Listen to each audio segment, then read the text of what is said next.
Hey neighbor! So I'm having some difficulties with my camera right now. It keeps wanting to autofocus, and when it autofocuses, it makes this weird clicking noise. And I can't hear it, but I can hear it when I'm editing it, and I can hear it when the video goes live. So I'm trying to be perfectly still. So if you don't see me move throughout this entire thing, I apologize. It's just that this camera is being a little ridiculous right now, and I think it's if I move too quickly it autofocuses. So I don't want to move ever.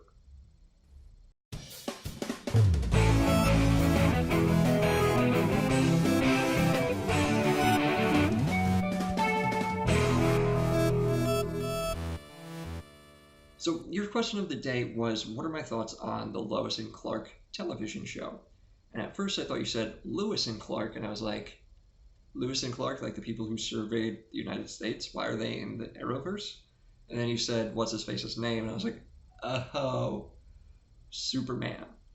Gotcha. Wasn't there already a Lois and Clark television show like back in the day? Like back in the day? So I have a problem with what's his face as Superman in the Arrowverse. And it's not that he's not a good actor or he doesn't look like Superman. He's kind of far away and out of focus.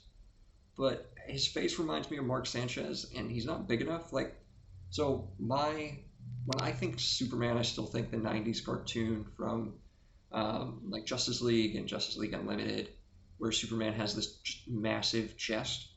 So I just expect my Superman to be bigger. And I'm sure that dude probably has like a ridiculous workout routine. He's probably massive, but he's not big enough. I'm sorry. I feel like that's what my problem was with Robert Pattinson. He's just not big enough. I'm not saying that I'm big or anything like that, but I expect just huge hulking people who can act and look decent in a suit. I don't know. Is that too much to ask for? So you said you finally caved in and watched the Star Wars trailer.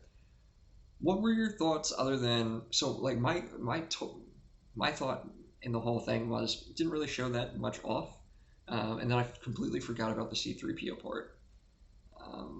I think that's just going to be a tease. I don't think that's actually going to be in the movie, or it's going to be something stupid. It's going to get a bad laugh. I don't think that what is inferred is actually going to happen, but it could. They are trying to kill off all of the original characters, so we'll see what happens. So, like you, I have been playing Call of Duty a bit. I wasn't feeling great this weekend, so I didn't put too much time into it. I also don't want to overplay this game like I did with World War II, just because, well, that game wasn't great, and this game's already probably a bit better. So I could see myself putting more time into this game, and I put literally over 18 days of playtime into World War II, so I should probably relax a bit, just kind of let what happens happen. I do like the game though so far. It seems pretty balanced, although everyone is using the M4 or the MK2, the one-shot magical shotgun thing. It's a DMR, I get it, but I feel like I'm always getting one-shotted from across the map. But I like the game so far. I've played a bit of the campaign as well, so I'm definitely excited to play a little bit later tonight. Definitely looking forward to that. My question of the day is, so far, what's your favorite gun to use in Call of Duty Modern Warfare?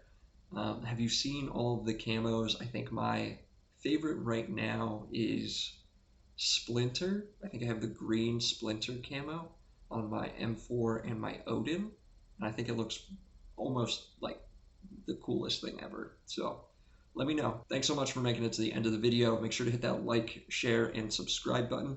You can follow me on Twitter at 90s Guy Kev. You can follow Tom on Twitter at 90s Guy Tom. You can follow both of us on Instagram at the 90s Guys. Make sure to check back in every weekday for a new episode of the 90s Vlog. And with that, I'll catch you tomorrow, Tom.